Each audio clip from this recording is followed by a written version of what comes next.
grabación. Perfecto. Ya ahí dice grabando y todo.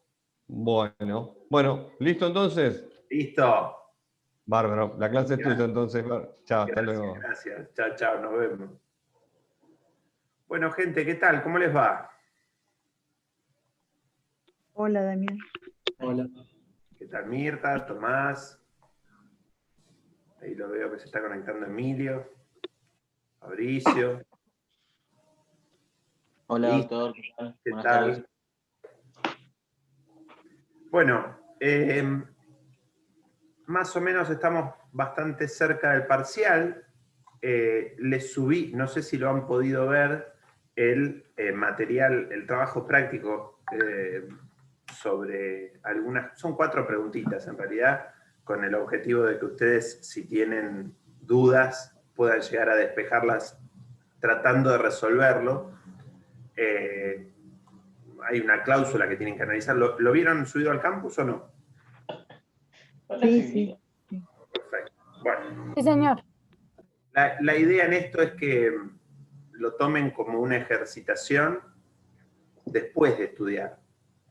Es decir, estudian, se sientan y tratan de resolverlo en 1 hora. Si ven que les va bien y lo pueden resolver, es porque lo que han estudiado más o menos lo han comprendido. Si ven que después de estudiar lo quieren resolver y necesitan recurrir mucho al material o necesitan recurrir, tardar más tiempo de 1 hora, es porque les está faltando ingresar contenido a lo que han ido estudiando. ¿Está? Bien. Sí, perfecto. Dicho esto, yo arranco preguntándoles ustedes si tienen algún tema que quieren que desarrolle, y si no, yo les voy a tocar algunos que me parecería importante reforzar de lo que se ha venido dando en clase y de los que he subido de material. Pero antes de largar yo, les paso la pelota a ustedes y díganme ustedes si tienen algo sobre lo que preferirían o tengan dudas. Y charlamos sobre eso.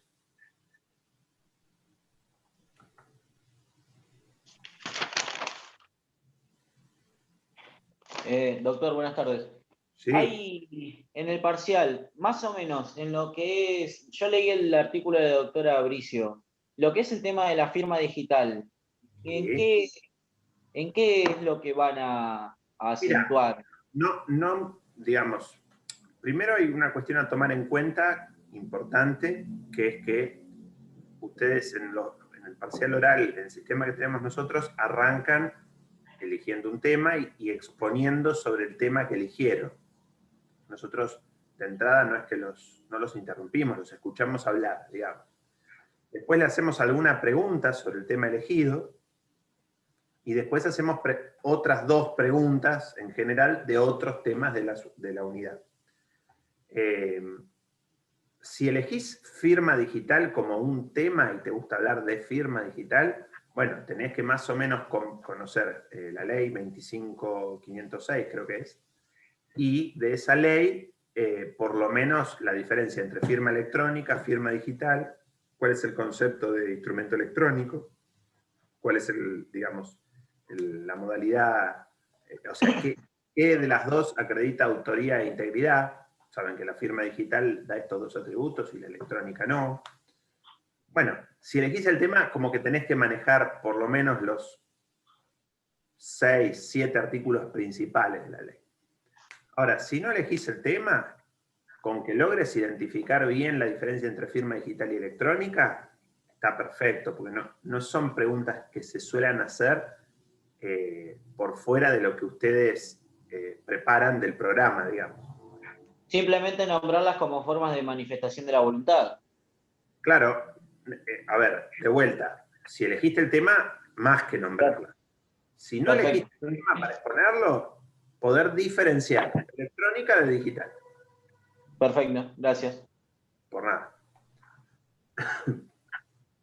Me dijo la doctora Pérez que vieron con ella efectos y que les queda ver vicios redivitorios este viernes.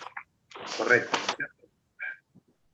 Sí. O sea, la parte de lo que sería la obligación de saneamiento, vieron evicción ya. Evicción, sí. Perfecto. Y si yo les pregunto, para ver más o menos cómo estamos parados, si les pregunto a qué se le llama evicción o los tiempos de la evicción. A ver, perdón que tengo una pregunta escrita, esperen un segundo. Dice, doctor, pero muchas cosas en Ecuador son distintas. No, Melissa, no es necesario que se sepan los números de los artículos. A ver, para bajarlo a lo... nadie te va a decir en el examen, Melissa, decime que dice el 971 del Código Civil. No se toma de esa manera. Pero sí se te puede preguntar, háblame de buena fe. Y obviamente para hablar de buena fe necesitas poder conocer o manejar el artículo de buena fe. ¿Me explico? Sí, sí, gracias. Bien. O sea, no hace falta los números, no hace falta que manejen el concepto, llamémosle puntual, palabra a palabra, nadie les va a pedir que estudien de memoria, pero por ejemplo, sin haber estudiado, si yo les pregunto buena fe, tienen que decirme más o menos los tiempos en los que sucede, que está regulada en el código, que se prevé para, digamos, se presume la buena fe y hay que demostrar la mala fe. Esto estamos hablando con sus palabras, digamos, ¿no? No es que es una cuestión que, como verán, no lo estoy diciendo ni de memoria, ni mucho menos. ¿Bien?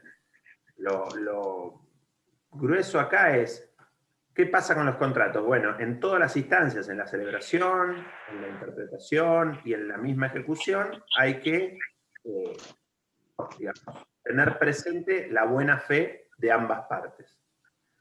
Y que estas cuestiones obligan no solo a lo que los contratantes se pusieron de acuerdo en ese contrato, sino un montón de otras, llamémosle, creo que la palabra del código es consecuencias, en realidad es a todas las otras cuestiones que se desprenden del contrato original.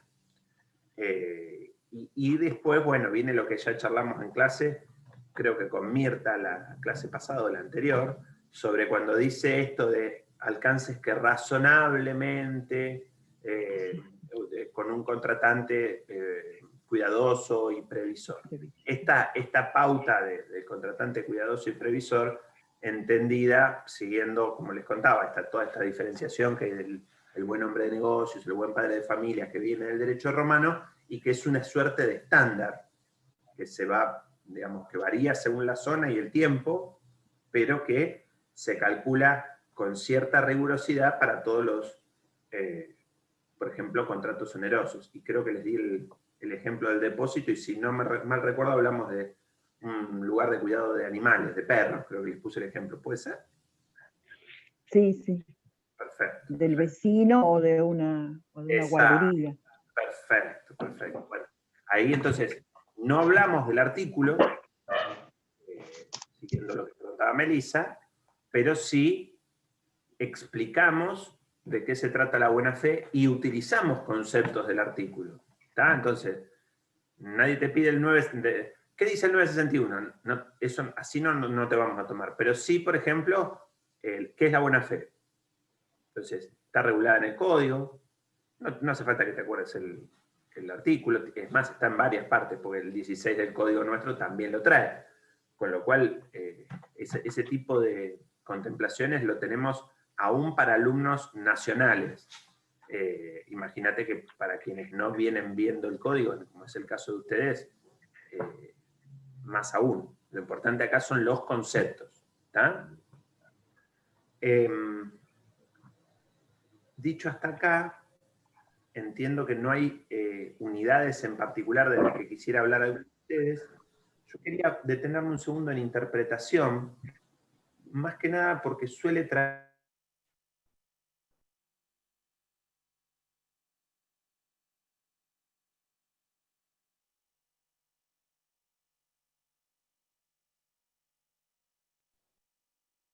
¿Se cortó, puede ser? Sí, se ha cortado, y ahora volvió de golpe, estamos todos en sintonía, ¿verdad? Sí. Bien. Sí. Habrá sido alguna falla en internet. Bueno, lo importante es que volvió sin que tuviera que hacer nada, así que eso es muy útil. No, les decía esto de que en interpretación hay una suerte de error recurrente, o por lo menos lo he visto en tantos parciales que ya a esta altura llevo tomados, que es omitir la lectura de los artículos 37 y 38 de la Ley de Defensa del Consumidor 24240. ¿Está? ¿Por qué son importantes estos artículos cuando hablamos de interpretación? Porque marcan algunas pautas interpretativas que no se pueden hacer en los contratos de consumo. ¿Bien? Pautas que ustedes, si estudian las pautas generales de interpretación solas, se van a quedar, digamos, con la falta de la diferenciación que les aportan estos dos artículos. Así que, alguno de ustedes, por favor, que busque en la ley 24240, el artículo 37, y que lo lea, que quiero hacerles algunos comentarios sobre él.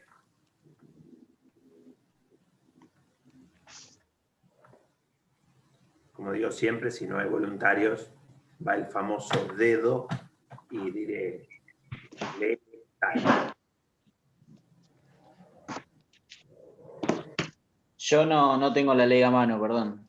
Bueno, si tienen internet, esto como regla siempre que puedan, ponen en Google el número de la ley que se los acabo de dar, que es 24240, y la palabra Infoleg. Esa palabrita es... Acá, doctor. Bueno, perfecto, Bautista, léelo. ¿Qué artículo era? El 37.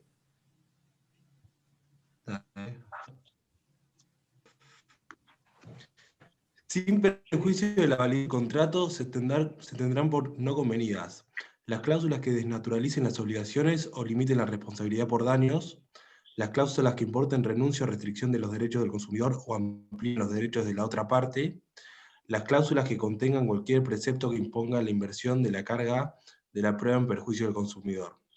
La interpretación del contrato será en el sentido más favorable del consumidor, para el consumidor. Cuando existan dudas sobre los alcances de su obligación, se estará en la que sea menos gravosa. Perfecto, frená ahí En un caso en que el oferente... Ahora te hago seguir. Frenate ahí que acá quiero decir algo importante. Primer pauta interpretativa genérica es, ojo, en caso de duda, a favor del consumidor. ¿Bien?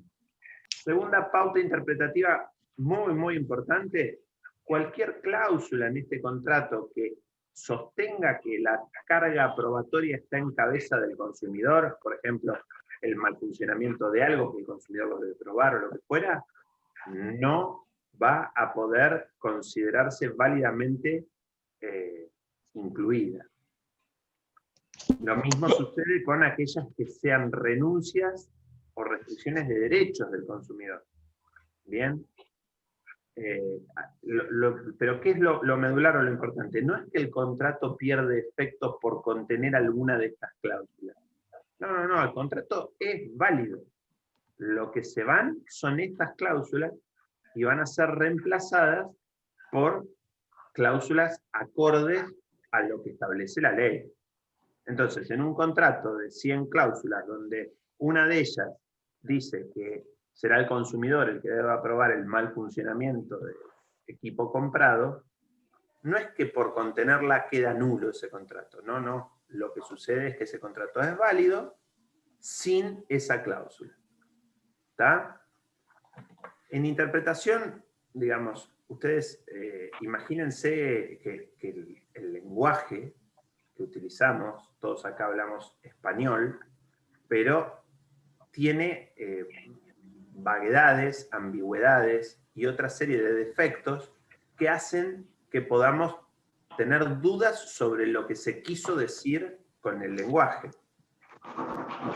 Un docente del doctorado daba un ejemplo de que si yo les digo, chicos, nos encontramos mañana en la esquina de la facultad, y no digo más nada, ya ahí, esa frase tiene un gran defecto, que la facultad tiene como mínimo 2 esquinas.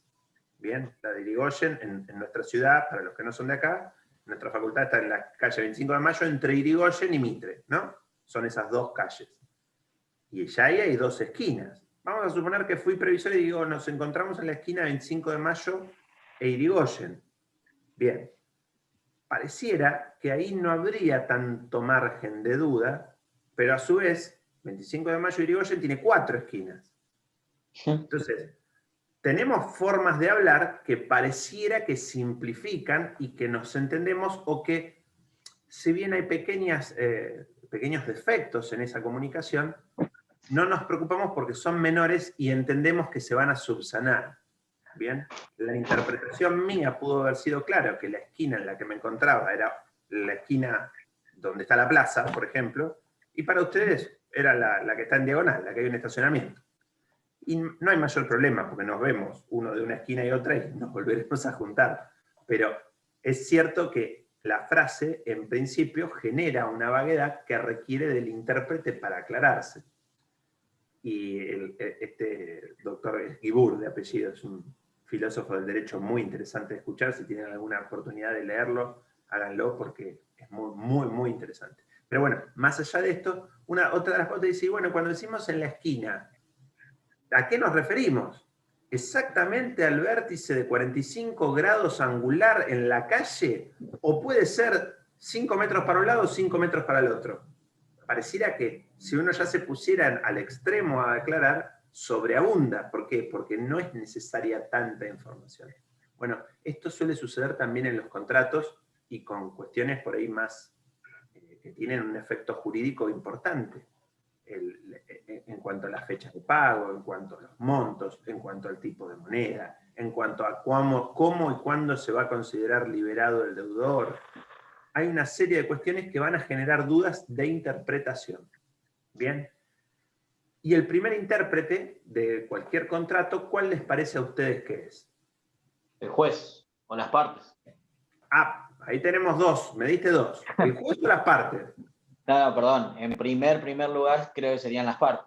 Perfecto, perfecto. Las partes primero porque yo y por ejemplo, Rodrigo, escribimos un contrato y al momento de hacer efectivo lo que dice ahí, soy el primer intérprete.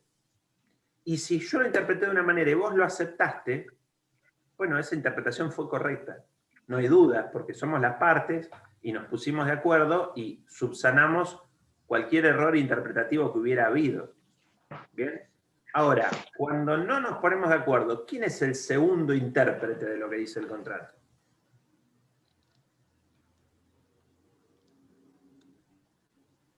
El juez.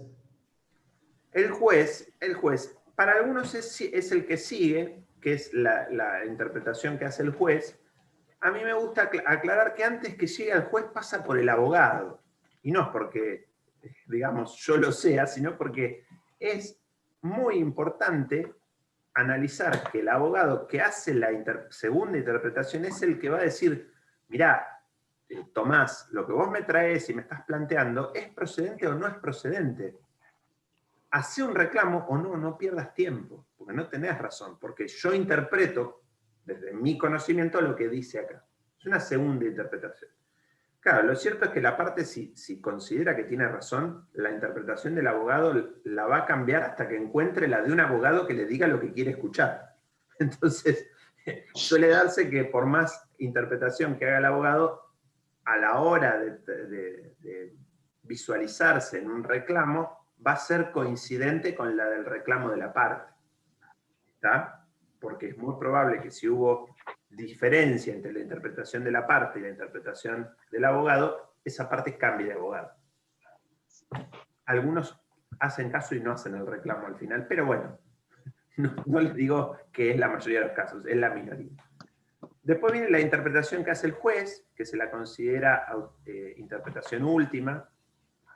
Esta interpretación, digamos, el judicial está atada o está, si se quiere,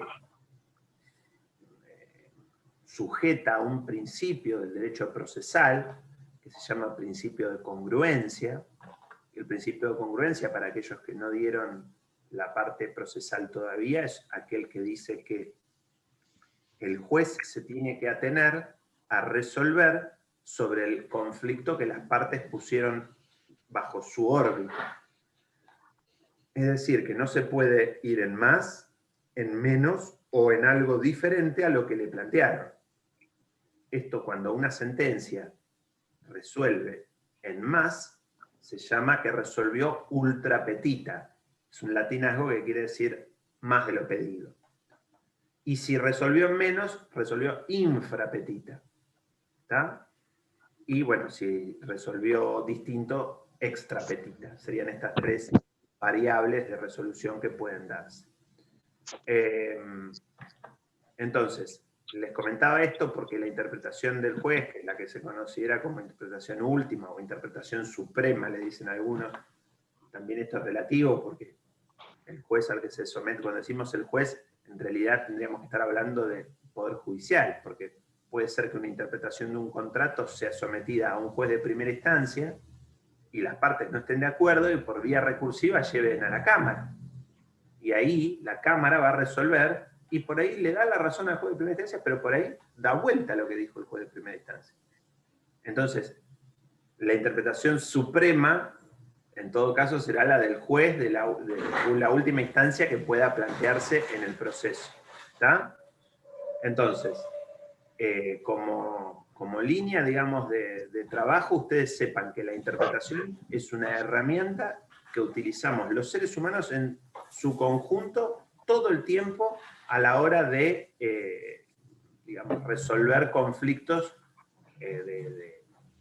digamos, de lenguaje como una herramienta, si se quiere, natural. No estamos hablando de una herramienta jurídica, la interpretación. Ahora, en derecho es sumamente importante. ¿Por qué? Porque como se trata justamente de conflictos entre partes, se hace muchas veces uso de la interpretación como regla. Antes, en el Código Civil de Vélez-Sarsfield, no había pautas de interpretación, sino que estaban en los artículos 217 y 218 del Código de Comercio, porque, bueno, el propio Vélez-Sarsfield había intervenido primero en la, digamos, en la sanción y en el texto del Código de Comercio. Entonces cuando hizo el Código Civil, dio por sentada las bases o las pautas de interpretación. El Código actual tiene una serie de artículos, que son los que van del artículo 1061 al 1068, y que hablan sobre pautas de interpretación generales. No necesito hacerle como una suerte de spoiler, ya los vamos a leer, pero ¿cuál les parece a ustedes, sin leer, que es el principio supremo de interpretación? Lo establecido por las partes, o que la primera interpretación vendría a cargo de las partes. Está bien, pero estamos ahora ya imaginándonos algún conflicto entre las partes. Si hubiese conflicto, el que lo analiza, ¿cuál sería la primera pauta de interpretación que tiene que llevar? Que ante conflicto el beneficiado se... A ver, ahí Mirta dijo algo que estaba dando en la tecla. ¿Cómo, Mirta? Y la buena fe. La buena fe. Que, como les decía, es el principio general de todo el sistema. ¿Está? Entonces, la primera pauta de interpretación es la buena fe. ¿Qué quiere decir esto? Que lo que tiene que mirar el que analiza ese contrato es si, actuando como un contratante cuidadoso y previsor, puedo entender que la interpretación es la que sostengo en este reclamo. O sea, yo digo que el pago me lo tenían que hacer el día 5. Siempre doy este ejemplo que me parece muy claro. El contrato escrito dice el pago debe ser hecho del 1 al 5. Y no aclara más nada. Dice del 1 al 5. Y las partes durante 4 años estuvieron recibiendo el pago de los días 25 al 30. Pero el contrato escrito dice del 1 al 5. Pero hay 5 años de conducta no contenciosa de las partes, aceptando que los pagos se hacen del 25 al 30. ¿Puede un contratante de buena fe sostener que el otro está incumpliendo si paga el 25 de una, sin hacerle una suerte de aviso o una suerte de que de acá en adelante requiere que se ajuste a lo que dice el contrato? No estaría hablando de buena fe. Ahí bien como Emilio me señala y Tomás me señaló con la cabeza, es claro que no estaría obrando buena fe, porque hay algo que es la conducta previa de las partes. Si yo me quiero agarrar de eso para eventualmente romper el contrato, lo mínimo que me va a pedir un intérprete es que obre con buena fe y diga, mire, los últimos 5 años hicimos esto, pero a partir del mes que viene requiero que ajuste su conducta a lo que dice la cláusula segunda y pague del 1 al 5. Entonces, ahí podemos empezar a ver si es una discusión válida o no. ¿Está? Pero de entrada, de una, decir, rompo el contrato porque usted incumplió, pagó el 25. ¿Qué me va a decir el otro? Pagué el 25 como los últimos 5 años. Esta es una pauta de interpretación que habla de, digamos, del artículo 1064, que tiene, digamos, 2 aristas. La interpretación contextual habla del contexto del contrato y a su vez el contexto en el que las partes actuaron, que se refuerza con lo que prevé el artículo siguiente, en donde se busca como fuente de interpretación la conducta de las partes. Si les parece a alguno que pueda, que lea el artículo 1061 y 1062. Así vamos poniendo en palabras en palabras del código, lo que yo les estoy contando en palabras mías, digamos. Yo lo puedo leer. Sí, perfecto, dale nomás. Artículo 1061. Intención común. El contrato debe interpretarse conforme a la intención común de las partes y al principio de la buena fe. Perfecto, perfecto. Acá, con esto, juntamos un poco lo que decía Rodrigo y lo que decía Mirta. La intención común de las partes es importante, pero cuando las partes tienen conflicto, el intérprete externo tiene que ver todo bajo la lupa de la buena fe. ¿Bien? Otro lector que me lea el 1062, por favor.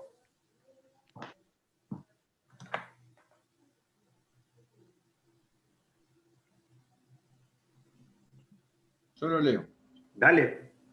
Gracias, Emilio.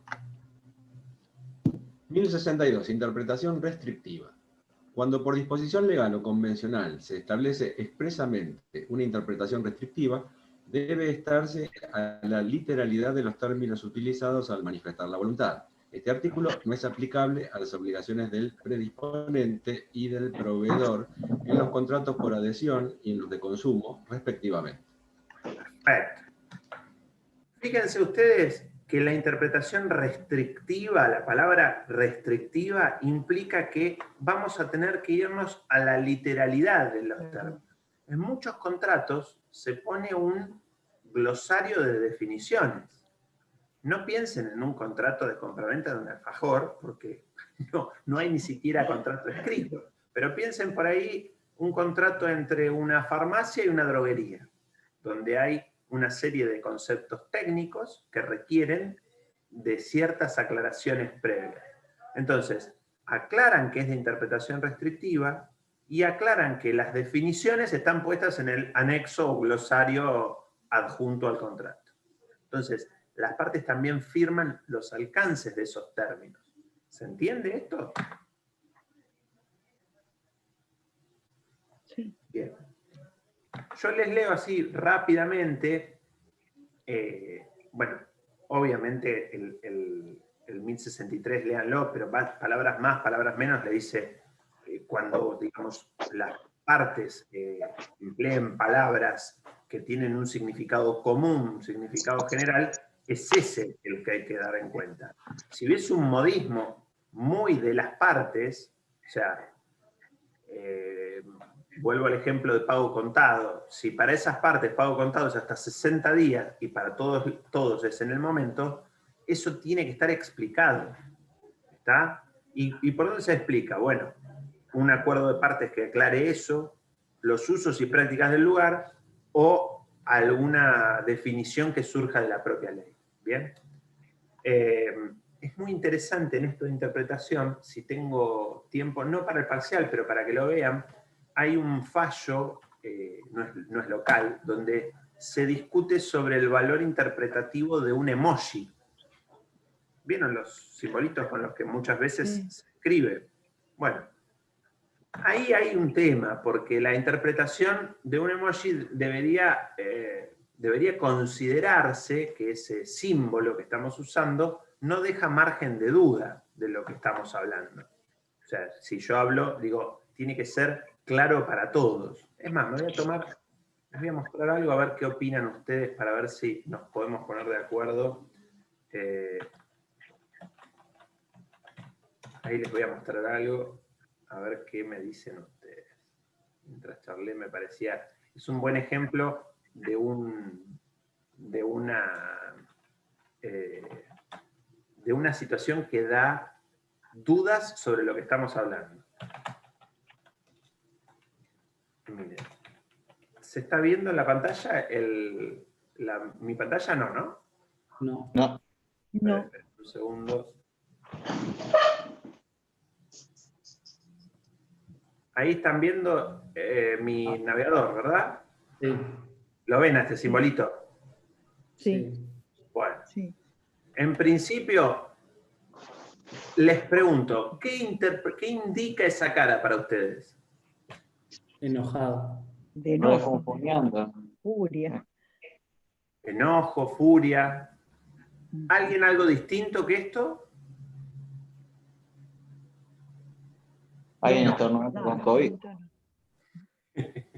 No, vamos a suponer que es alguien enojado, que es la regla o lo que la mayoría interpreta, por lo menos en esta zona en esta parte del mundo, del cuando planeta. mira este simbolito.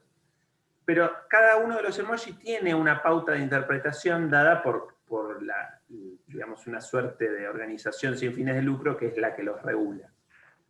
Y esta cara se llama Face of Triumph. Se supone que es una persona que está exhalando, contenta después de algo bien hecho. Fíjense ustedes la diferencia entre estar enojado y estar contento. La utilización de este emoji no es claro en cuanto a su interpretación. Y esto nos trae problemas justamente si se incluyeran, no se dan en contrataciones, digamos, directas, en contratos escritos ni en grandes contratos, pero sí en el e-commerce se están viendo problemas por el uso de emojis. Si puedo les voy a subir este que les decía que es de Israel, donde, bueno, hay una condena a una pareja que parecía que iba a contratar un alquiler y terminan no haciendo el contrato. Ellos decían que nunca se habían obligado y se mostraban en las conversaciones con los emojis y los emojis daban una suerte de interpretación clara de que habían dado su conformidad. Pero de vuelta, claro, en este caso para los jueces y en el contexto que lo analizaron. Pero si hay algo que podemos tener claro nosotros, digamos que estamos acá en esta clase, es que un emoji no es una interpretación clara de la voluntad, no es una manifestación inequívoca de lo que quiero decir. Porque ustedes me dicen algo y yo le pongo la manito así y pareciera que es un ok, estoy de acuerdo o presto conformidad, pero también puede ser que no presto conformidad, que lo entendí, pero que no estoy de acuerdo. Y ustedes me digan, no, bueno, pero si vos me entendiste y no estás de acuerdo, tenés que hacerme así. No, pero si yo te hago así, para mí te estoy diciendo otra cosa. Entonces, vean cómo la interpretación es una cuestión dificultosa en el lenguaje y aún cuando se utilizan símbolos. ¿Está? Bien. ¿Algún otro, por favor, que me lea el 1065?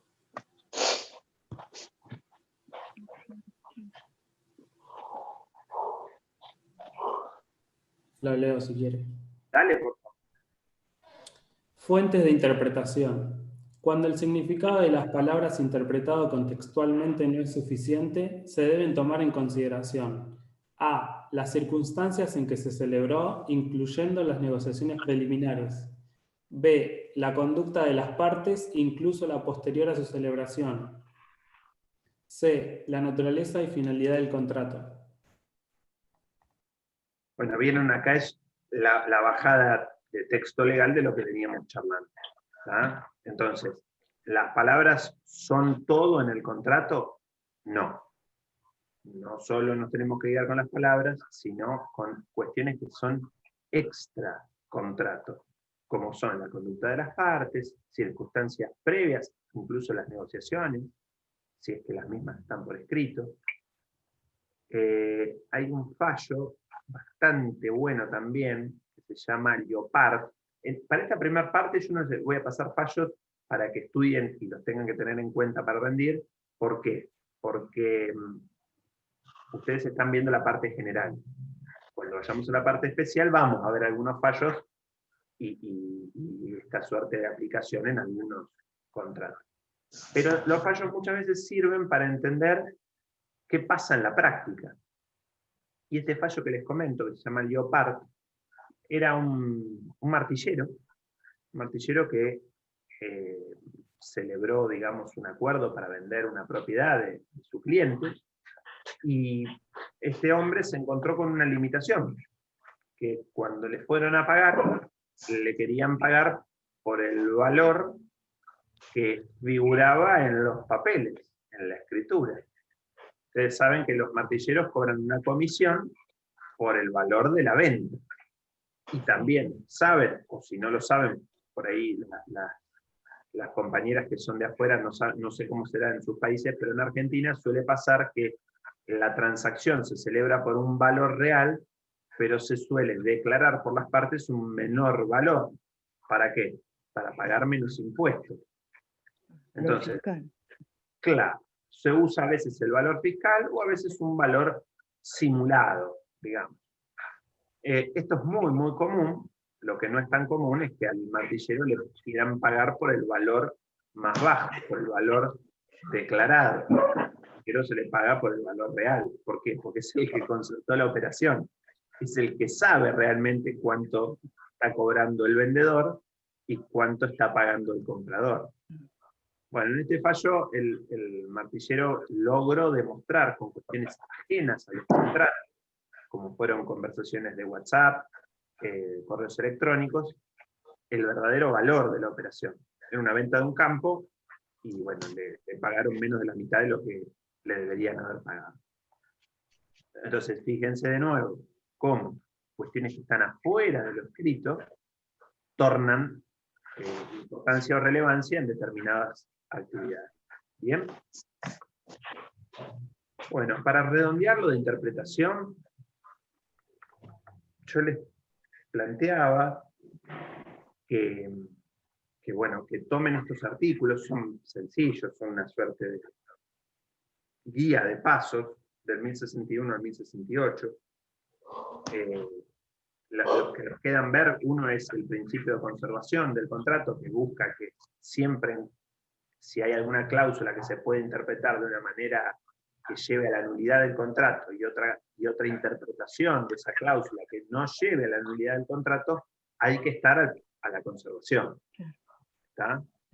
El que sigue, que es el 1067, es el principio de confianza.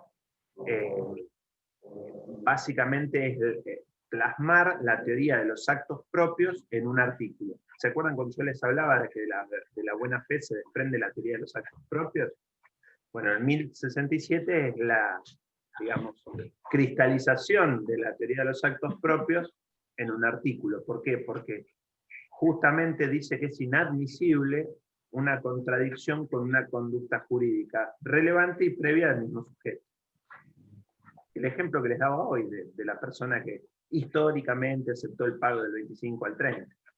¿Ah? Y por último, las expresiones oscuras, que siempre en caso de duda, cuando haya alguna, a pesar de haber utilizado todas las pautas que previamente les dije, si siguen las dudas, bueno, siempre hay que estar, en el caso de los contratos a título oneroso, en un sentido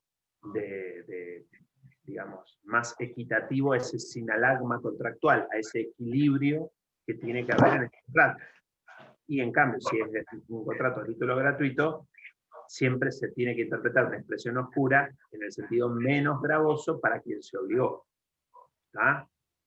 Una donación, yo doné y no quedó claro el alcance de mi donación, bueno, se interpreta de manera favorable a mí, al donante. ¿Bien? Para redondear y terminar con este tema, lo que nos quedaría ver es el artículo 38, que habla de los contratos de adhesión de la Ley de Defensa del Consumidor. léanlo ustedes, no van a tener problema, pero es importante que, digamos, terminen de comprender de que cuando se hace un contrato en formulario, cuando la aceptación de ese contrato formulario se hace por adhesión, esa suerte de situación de indefensión que tiene el contratante, que debe sí o sí adherir a lo que otro predispuso, dice que, bueno, fundamentalmente esa interpretación es siempre en contra del predisponente. ¿Tá? Ahora, la regla esta que les digo, tómenla como una regla general, que después ustedes podrían ir viendo en los contratos, ya cuando son contratos más complejos, como son los de servicios públicos, o como los que pueden ser de bancos, que deberían tener a disposición siempre el modelo de ese contrato para que se lo pueda llevar el consumidor. En la práctica, ustedes van a sacar una tarjeta de crédito y se encuentran con que les dicen, ah, buen día, quiero una tarjeta de crédito, sí, cómo no, y le dan un libro para firmar. Porque la realidad es esa, no es que tienen que firmar un contratito de 2 carillas, es un libro. Y el libro ese, lo más probable es que ustedes lo firmen sin analizarlo. Lo mismo sucede cuando se bajan una aplicación en el celular y lo único que quieren es que empezar a usarla. Entonces, ¿acepta los términos y condiciones? Sí, acepto. Y pasa. Ahí adentro puede decir que ustedes, no sé, se incorporan a una iglesia sectaria de seguidores de Satanás y lo van a aceptar igual porque quieren bajar la aplicación. Sí. Entonces, ese tipo de contratos de adhesión no es que no valen nada. En determinadas legislaciones se les da peso a esas aceptaciones que se hacen. La nuestra, la legislación argentina, tiende a buscar una protección del consumidor y uno podría valerse de esa posición de débil jurídico para romper con alguna de las cláusulas de adhesión que suscribió. Podría intentarlo. En otras legislaciones, como en Estados Unidos, usted aceptó y aceptó las cláusulas y condiciones. Lo cual, a ojos vista de un análisis, tratémoslo de ver más imparcial, es bastante injusto, porque si ustedes van al banco y dicen, sí, quiero una tarjeta de crédito, y les traen el libro y se toman el trabajo de leerlo y analizan cláusula por cláusula, y después de 1 hora y media que estuvieron sentados ahí en el escritorio del empleado del banco, le dicen, bueno, mire, lo terminé de leer, estoy de acuerdo, pero quiero cambiar estos 10 puntos del contrato. Quiero cambiar esta cláusula, la número 100, la 97, y le nombran 5 o 6 artículos que quieren cambiar. El empleado de banco va a levantar los papeles, banco o de lo que fuera, seguro, lo que fuera, va a levantar los papeles, se va a ir para atrás, se va a reír unos 10, 15 minutos con todos sus compañeros, diciendo, miren lo que me pidió, quiere cambiar esto, jaja, qué divertido, bueno. Y después de 10, 15 minutos de reírse, sale de vuelta y dice, mire, no puedo. Usted firma esto, o acepta esto, o no recibe nuestro servicio. ¿Está? Entonces, a la luz de la legislación nacional, vean que hay una protección muy marcada del consumidor. Protección que se hace en una suerte de doble estándar, dado por la Ley de Defensa del Consumidor 24240 y dado por las normas específicas del Código Civil y Comercial. ¿Está? Bien. Hasta acá, ¿alguna duda con relación a interpretación?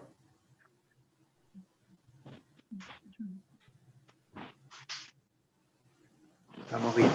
Bueno. Me dijeron ahí que el examen, ¿cuándo es? ¿El 12? 13. 13. Martes 13. Bueno. Oh, Dice encima. que no se casan ni se embarcan. Esto es un examen, así que no estarían bien, estarían cubiertos. No hay problema. Yo lo que digo es, si en principio, bueno, tienen una clase más seguro con la doctora Pérez, y el día miércoles estimo que habrá clase con la doctora Bricio.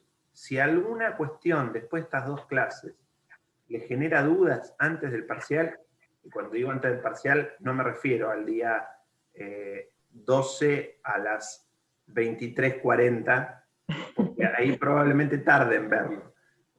Qué sé yo, el domingo tienen alguna duda, me las mandan, yo el lunes a la mañana entro a revisar algún mail, tienen mi WhatsApp por el grupo de WhatsApp, o tienen por el campus la posibilidad de enviarme un mensaje directo, me mandan la duda, y yo si puedo se las contesto o por escrito, o me conecto de alguna vía y se los cuento. ¿Está? No se queden con la duda, porque generalmente saben lo que pasa, pues yo también fui estudiante. No tienen dudas ahora porque no leyeron. Las dudas empiezan cuando empiezan a leer. Y ahí es donde uno empieza a decir, uy, esto que parecía tan claro cuando lo explicaba el doctor o la doctora, ahora no es tan claro, porque se me mezcla con esto otro. ¿Y cómo junto estas 2 cosas? Entonces, no se asusten si eso les pasa. Hagan pie o hagan fortaleza en preparar un tema para que sobre ese tema puedan construir lo que ustedes van a decir.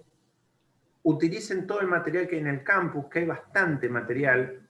Es cierto, hay material para leer, material para audiovisual, hay de todo, pero párense en eso y traten de elegir un tema en el que se sientan muy seguros para dar ese tema. ¿Está? Después, bueno, con las preguntas va a depender del resto de lo que hayan estudiado, pero siempre está bueno poder largar hablando y no que les agarre ese miedo escénico que, bueno, en vivo es una cosa y ahora encima es a través de una cámara, que es un poco más incómodo todavía. Así que les dejo ese contacto, cualquier cosa, cualquier duda me hablan, y lo mismo con el práctico, cualquier duda que les genere, también me avisan. ¿Está? Yo por ahora, con esto los despido, y bueno, obviamente, ya les dije, cualquier cosa, me contactan. Una pregunta. Sí, decime, Tomás. ¿Se sabe más o menos en qué horario, cómo va a ser esto? Mira, lo habitual, probablemente por el grupo de WhatsApp se les indique el día o el día anterior, es que se fijan franjas donde, por ejemplo, por apellido, los ponemos de a 2 y les pedimos que se conecten, no sé, los de la A y la B a las 16. Te invento, o a las 15. Sí. Después, 16:30, que entren a la sala de espera los que siguen, de a 2. Siempre tomamos los docentes con 2 alumnos. Y les vamos preguntando a uno y a otro, vamos alternando. Eso es más lo habitual. Si llegara a hacer algo diferente, les aviso. Pero en principio lo habitual es esto. Perfecto, gracias. Esto es ok. Chao, Damián, hasta luego. Bueno, chicos, estamos en contacto. Cualquier cosa hablamos, Saludos. Muchas gracias. Igualmente, hasta luego.